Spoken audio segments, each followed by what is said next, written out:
महाभारत युद्ध को धर्म युद्ध कहा जाता है, लेकिन इस धर्म युद्ध को जीतने के लिए पांडवों को कई ऐसे काम भी करने पड़े जिसे धर्मानुसार उचित नहीं कहा जा सकता है।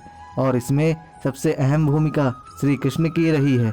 श्री कृष्ण ने न्याय और सत्य को जिताने के लिए धर्म की अपनी एक अलग ही परिभाषा बनाई और कुछ ऐसे छल किए जिससे पांडवों को युद्ध में विजय प्राप्त हुई। दोस्तों, महाभारत युद्ध में कौरवों के साथ कुछ ऐसे पराक्रमी महान योद्धा थे जिनके कारण पांडवों का युद्ध में विजयी होना संभव नहीं था। जिनमें से एक थे भीष्म पितामह।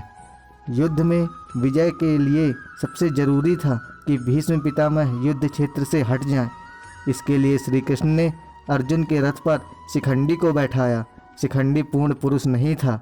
भीष्म इन्हें स्त्री मानते थे क्योंकि वह पूर्व जन्म में अम्बा थी। भीष्म की प्रतिज्ञा थी कि वह स्त्री पर हथियार नहीं चलाएंगे। इसी का लाभ उठाकर श्री कृष्ण ने अर्जुन को प्रेरित किया और अर्जुन ने भीष्म पितामह को बाणों की सैया पर लिटा दिया। द्रोणाचार्य। भीष्म पितामह के बाद द्रोणाचार्य ऐसे योद्धा थे जिनके रहते पांडवों का युद्ध जीतना असंभव था। द्रोणाचार्य को विजय के रास्ते से हटाने के लिए श्री कृष्ण ने धर्मराज युधिष्ठिर को झूठ बोलने के लिए प्रेरित किया। युधिष्ठिर ने द्रोणाचार्य से कहा कि अश्वत्थामा मारा गया है, जबकि मरा था अश्वत्थामा नाम का हाथी। द्रोणाचार्य ने अपने पुत्र की मृत्यु की खबर सुनते ही अपने धनुष बाण जमीन पर रख दिए और विलाप करने लगे। मौके का फायदा उठाकर धृष्टद्युम्न ने द्रोणाचार्य का वध कर दिया। जयद्रथ। महाभारत युद्ध के दौरान एक दिन अर्जुन ने प्रतिज्ञा ले ली कि वे आज सूर्य डूबने से पहले अगर जयद्रथ का वध नहीं कर पाए तो आत्मदाह कर लेंगे, और अगर ऐसा होता तो पांडवों की हार हो जाती। इसलिए युद्ध के दौरान श्री कृष्ण ने अपने सुदर्शन चक्र को सूर्य की ओर छोड़ दिया, जिससे सूर्य की रोशनी छुप गई और सभी को लगा कि शाम हो चुकी है, जबकि यह ग्रहण जैसी स्थिति थी। जयद्रथ उत्साहित होकर अर्जुन को आत्मदाह के लिए उकसाने लगा। इसी बीच श्री कृष्ण ने अपना चक्र सूर्य की ओर से हटा लिया और सूर्य निकल आया। अर्जुन ने पास में खड़े जयद्रथ का वध कर दिया और अपनी प्रतिज्ञा पूरी की।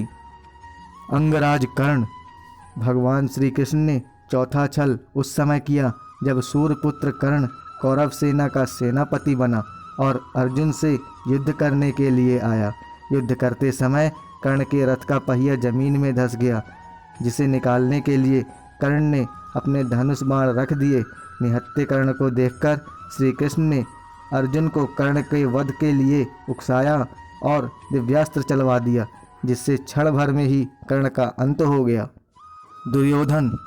दुर्योधन का अंत भी श्री कृष्ण की छल बुद्धि से ही संभव हुआ। श्री कृष्ण ने दुर्योधन को उसके माता के पास निर्वस्त्र होकर ना जाने की सलाह दी, जिससे उसके कमर के नीचे का हिस्सा वज्र का नहीं हो पाया। और जब भीम के साथ दुर्योधन का युद्ध हुआ तो श्री कृष्ण ने भीम को सलाह दी कि दुर्योधन की कमर के नीचे के हिस्से में प्रहार करो, जबकि यह युद्ध के नियम के विरुद्ध था। कमर के नीचे गदा के प्रहार से दुर्योधन की मृत्यु हो गई। दोस्तों, आशा है कि वीडियो आपको ज़रूर पसंद आई होगी।